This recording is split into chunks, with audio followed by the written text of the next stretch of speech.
This week, our nation was sickened by the murder of an American civilian, Nicholas Berg. The savage execution of this innocent man reminds us of the true nature of our terrorist enemy and of the stakes in this struggle. The terrorists rejoice in the killing of the innocent and have promised similar violence against Americans, against all free peoples, and against any Muslims who reject their ideology of murder. Their barbarism cannot be appeased, and their hatred cannot be satisfied. There's only one way to deal with terror. We must confront the enemy and stay on the offensive until these killers are defeated. Coalition forces are training thousands of Iraqis to protect a free Iraq from external aggression and internal subversion. Our forces will remain in Iraq to assist the Iraqi people until Iraqis can secure their own country. Our country has great respect for the Iraqi people, and we are determined to expose and punish the abuse of Iraqi detainees. Charges have been filed against 7 soldiers, and the first trial is set to begin next week. My administration and our military are determined that such abuses never happen again.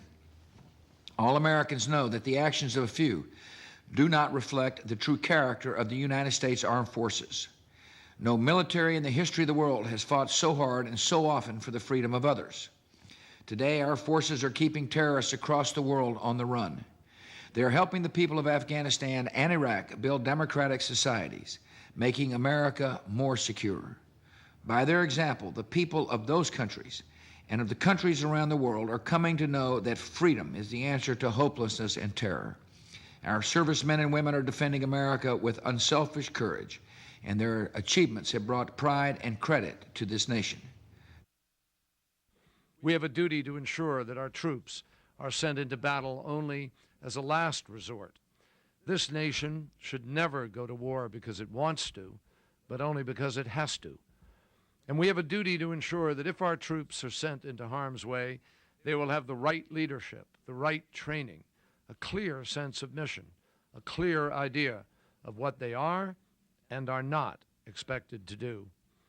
We have a duty to ensure that there are enough troops to achieve the mission with maximum speed and minimum risk.